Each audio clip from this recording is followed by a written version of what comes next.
किया करेंगे कनेक्ट, लेकिन अब बीच में बात रह गई थी तो इसलिए मैंने कनेक्ट कर ली, वरना मैं ना लेती। अच्छा आप इकरा क्या कह रही थी, कौन सी क्लासिकल एग्जाम्पल है? मैम बिटसर ने दी थी 1950। एक मिनट मैं जरा इन लोगों को कर लूं।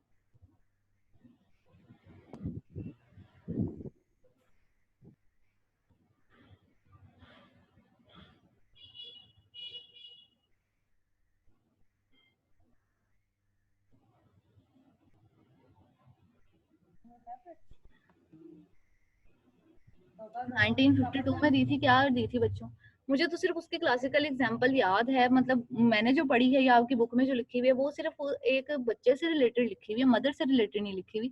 लेकिन मदर से भी है उसकी क्लासिकल एग्जाम्पल बच्चों जी, जिसमें वो मदर है वो शायद एक बच्चे को ये कहती हैं, मतलब खुद से दूर हटने का कुछ कहती हैं, और वो उसको लग रहा होता है या उस मैसेज को दूसरी बच्चा जो है वो नेगेटिव वे में या पता नहीं पॉजिटिव वे में देख लेता है, कुछ इस तरह की एग्जाम्पल है शायद।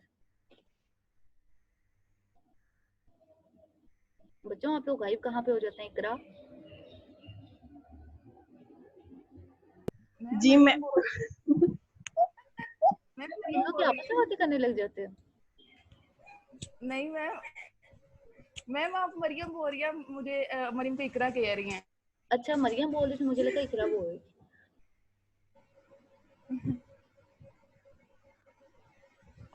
अच्छा बच्चों जो उसकी क्लासिकल एग्जांपल थी, एक मिनट बच्चों, यहाँ पे आपका नेट का इशू भी 2 मिनट बाद स्टार्ट हो जा रहा है।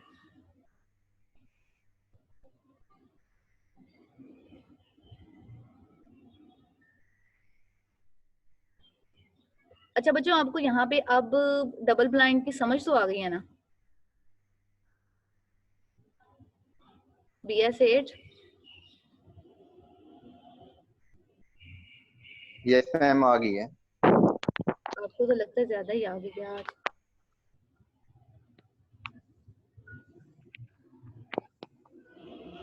Yes ma'am.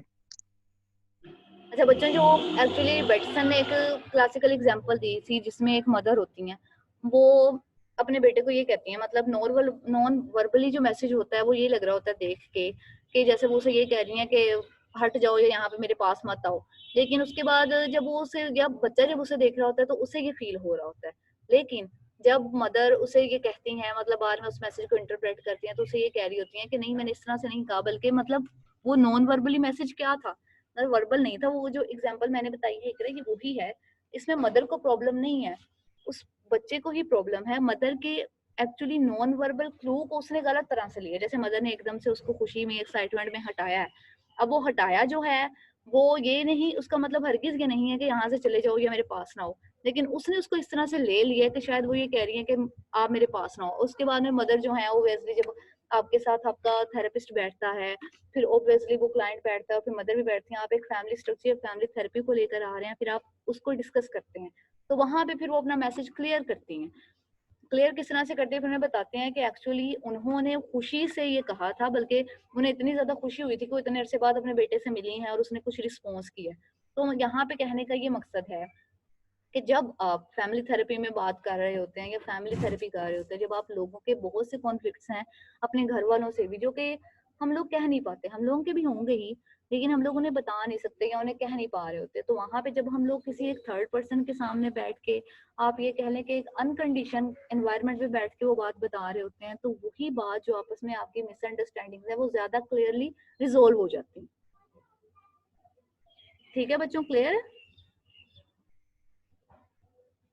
Yes ma'am. कोई कंफ्यूजन हो यहाँ तक आप लोगों में से किसी को भी?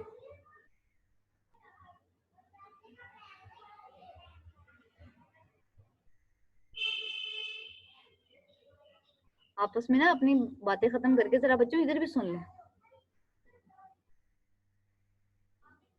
मैम सुन रहे हैं।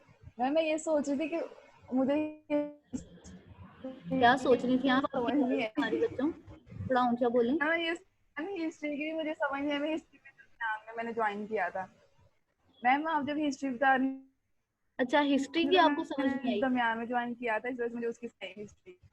तो मैं वो दोबारा यस से मैम। रिपीट कर दूं, आप ये कह रही हैं? मैम यही तो मैं सोच रही हूँ क्या कहूँ।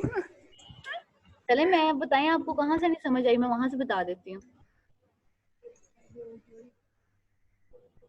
मैम मुझे क्लास में जुतियाँ भेज देनी है ऑनलाइन। नहीं क्लास कुछ नहीं कहती, क्लास की कुछ कहेगी जब मैं आपको बताने के लिए तैयार हूँ। नहीं नहीं इकराम, ऐसा कुछ नहीं कहवा दें यार, आप पूछो। हाँ दानिया तुम तो आए भी मेरे ख्याल में मीटिंग खत्म होने से 10-5 मिनट पहले थे। तो मैम मैं भी इसीलिए तो कह रहा हूँ, पूछो, इससे मेरा भी मुझे फायदा हो पता था जाएगा। आपने तो कहना ही है, पूछे।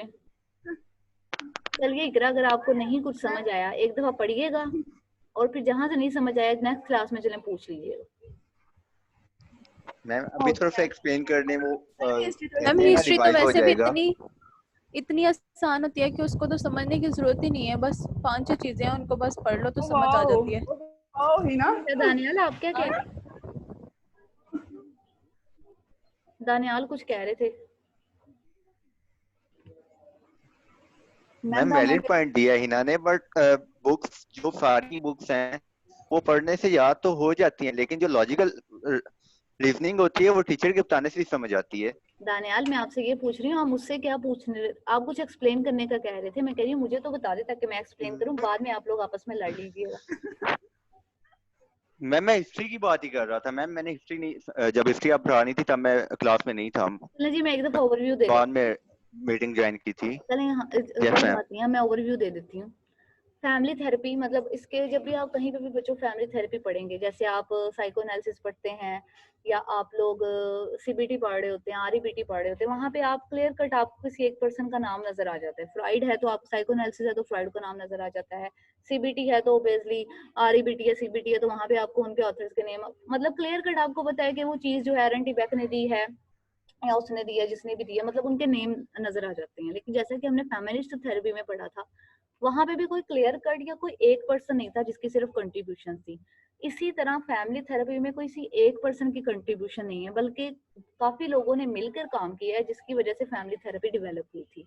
और फैमिली थेरेपी जब हम देख रहे होते हैं तो फैमिली थेरेपी से रिलेटेड आपको दो टर्म्स मिलेंगी हर जगह पे। एक होती है फैमिली थेरेपी और सेकंड वन है फैमिली सिस्टम थेरेपी।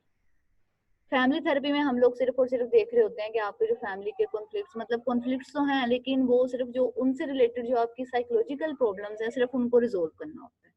लेकिन जब हम फैमिली सिस्टम थेरेपी की तरफ देखते हैं तो हम उनके सिस्टम को देखा जाता है। आप किस फैमिली सिस्टम में रह रहे हैं, न्यूक्लियर में रह रहे हैं, ज्वाइंट फैमिली सिस्टम में रह रहे हैं, आपके बहन भाइयों के आपस में किस तरह के रिलेशनशिप्स हैं, यानी कि आपके इंटरपर्सनल रिलेशनशिप्स को भी वहाँ पे एक अलग से काफी ज्यादा इंपॉर्टेंस दी जाती है कि कहीं कुछ इंटरपर्सनल रिलेशनशिप्स की वजह से तो नहीं कोई मसले मसाइल आ रहे कि जिसकी वजह से लोग उन मसले मसाइल में ज्यादा फंस रहे हैं या उस चीज से निकल नहीं पा रहे हैं।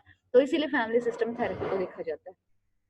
फिर हम लोगों ने बच्चों इस चैप्टर में जो फैमिली थेरेपी से रिलेटेड अप्रोचेस पढ़नी है वो 4 अप्रोचेस है, जिसमें जो फर्स्ट अप्रोच है वो भवन की अप्रोच है जो कि रिलेट कर रही होती है हमारे ओबियसली सिस्टम थेरेपी से ही टोटली वो रिलेट करती है कि हम किस तरह सिस्टम्स में या लोग जो हैं वो सिस्टम में किस तरह से काम कर रहे होते हैं फैमिली सिस्टम में। उसके बाद जो सेकंड अप्रोच हम लोगों ने इसमें पढ़नी है वो रिलेट कर रही होती है हमारे आप ये कह लें कि बच्चों स्ट्रक्चर से, कि हमारा स्ट्रक्चर मॉडल किस तरह से चल रहा होता है। जो थर्ड अप्रोच है वो स्ट्रेटेजिक अप्रोच है और जो लास्ट वन है वो एक्सपीरियंशियल अप्रोच है। ये सारी अप्रोचेस हमने वन बाय वन इस लेसन में पढ़नी है। उसके बाद कहा यह जाता है कि फैमिली थेरेपी सबसे पहले स्टार्ट तो कहीं ना कहीं फ्रॉइड के, जब फ्रॉइड ने चाइल्डहुड इंटरेक्शन की बात की थी या उसने अपनी डिफरेंट स्टेजेस दी थी, उन स्टेजेस में बहुत सी जगहों पे ये था कि अगर आपका इलेक्ट्रा कॉम्प्लेक्स के बारे में बात की थी या इस तरह डिफरेंट और प्रॉब्लम्स के बारे में बात की थी, तो कहीं ना कहीं उसने ही सबसे पहले एक फैमिली थेरेपी की बुनियाद तो डाल दी थी। मतलब बहुत क्लियर कट नहीं था लेकिन एक्चुअली उससे रिलेटेड हमें कुछ बातें पता चल गई। फिर उसके बाद एडलर को बहुत ज्यादा कहा जाता है कि एडलर ने एक्चुअली फैमिली सिस्टम के बारे में बात की थी, या आप ये कह लें कि एडलर के मतलब फिर एडलर को भी आप एडलर को कहा जाता है कि फ्रॉइड से ज्यादा लोग एडलर पे एम्फोसाइज करते हैं कि फैमिली थेरेपी की जो फर्स्ट रूट थी, या अगर रूट को देखा जाए तो वो फ्रॉइड नहीं है बल्कि एडलर। उसके बाद बच्चों एडलर के बाद और बहुत से कंट्रीब्यूटर्स हैं जिनका नेम आता है, लेकिन यहाँ पे ये कहा जाता है कि 1930s में लोग मैरिज काउंसलिंग लेते थे। मैरिज काउंसलिंग जो थी मतलब वो फैमिली थेरेपी से रिलेट नहीं कर रही होती थी, सिर्फ मैरिटल कॉन्फ्लिक्ट्स को देखती थी। आपके फाइनेंशियल हाउस होल्ड जो भी डोमेस्टिक कॉन्फ्लिक्ट्स आ रहे हैं, वो आपके फाइनेंस से रिलेटेड हो सकते हैं, चाइल्ड रेजिंग से रिलेटेड हो सकते हैं, पेरेंटिंग से रिलेटेड हो सकते हैं, डाइवोर्स से रिलेटेड हो सकते हैं, हस्बैंड वाइफ के आपस के जो भी कम्युनिकेशन गैप है उनसे रिलेटेड हो सकते हैं, डिसीजन मेकिंग से रिलेटेड थे, मतलब कि आपस में घर में जिस तरह के आपको कॉन्फ्लिक्ट्स का सामना करना पड़ता है वो सिर्फ उन पे ज्यादातर फोकस कर रहे होते थे। फिर जब आहिस्ता आहिस्ता वो चीजें साइको एनालिटिक में मतलब उनको देखा गया कि अगर हम साइको एनालिटिक को देखें या 1950s में जो चीजें हैं वो आहिस्ता आहिस्ता डेवलप होना स्टार्ट हुई। 1950 से पहले क्या किया जाता था कि अगर हस्बैंड को कोई डील किया जाता था तो वो अलग से अलग टाइम पे डील किया जाता था और इस तरह वाइफ को अलग टाइम पे डील किया जाता था। लेकिन 1940s में एक अप्रोच उन्होंने स्टार्ट की थी कि क्यों ना हम दोनों को एट अ टाइम डील करें, ताकि आमने सामने बैठकर उनके बहुत से कॉन्फ्लिक्ट जो हैं जब या वो जो बहुत सी कंप्लेन जो हैं जब आमने सामने बैठकर किसी और पर्सन या आप ये कह लें कि आपको गाइड कर रहा है एक पर्सन, तो एक गाइड की मौजूदगी में जब आप अपनी बहुत सी प्रॉब्लम्स को आपस में दूसरे के साथ डिस्कस कर रहे होते हैं तो कहीं ना कहीं वो प्रॉब्लम्स खुद ही रिजोल्व हो जाती हैं। तो वहां पे फिर ये अप्रोच काफी अरसे तक ये कह लें कि बहुत ज्यादा ट्रेंड में रही थी और आज भी जब हम फैमिली थेरेपी करते हैं तो कहीं ना कहीं हम सब लोगों को इकट्ठा लेकर ही चल रहे होते हैं। फिर उसके बाद फ्रॉइड को हमने देखा है बच्चों, एडलर का behavioural construct of family structure की बात की है, उसके बाद सलीवन का नेम आता है कि उसने ये कहा था कि हमारी जो पर्सनैलिटी है वो इंटरपर्सनल रिलेशनशिप्स के बगैर डेवलप या स्ट्रॉन्ग हो ही नहीं सकती। अगर आपके इंटरपर्सनल रिलेशनशिप्स अच्छे हैं इट मीन्स कि आपकी पर्सनैलिटी ग्रो कर रही है, लेकिन अगर आपकी फैमिली में आपके इंटरपर्सनल रिलेशनशिप्स में कुछ गैप्स हैं या कुछ और प्रॉब्लम्स हैं तो इट मीन्स कि आपकी पर्सनैलिटी में भी कहीं ना कोई होल रह जाता है। और फिर यहाँ पे उसने ये एक्चुअली इस बात पे ज्यादा तवज्जो दी थी कि थेरेपिस्ट सिर्फ बैठ के ऑब्जर्व ना करे, मतलब जब वो थेरेपी कर रहा है, बल्कि उस थेरेपी का वो हिस्सा बने, कहीं ना कहीं आपस के कॉन्फ्लिक्ट को खत्म करने के लिए, रिजोल्व करने के लिए वो अपनी भी एक्टिवली पार्टिसिपेट करें उन चीजों में। उसके बाद फ्रॉम रिचमैन का नेम आता है जिसने ज्यादातर फैमिली से रिलेटेड स्किज़ोफ्रेनिया पे ज्यादा रिसर्चेस की थी कि अगर फैमिली में फादर मदर या स्पेसिफिकली किसी मदर को स्किज़ोफ्रेनिया हो जाता है, क्योंकि मदर पे हम कहीं ना कहीं हर कल्चर में फादर से ज्यादा लोग मदर पे ही डिपेंड कर रहे होते हैं, तो उसका मतलब मदर का एक इतनी ज्यादा सीवियर प्रॉब्लम को लेके जब चल रही होती हैं तो वो उनके बच्चों पे किस किस तरह से इफेक्ट कर रहा होता है।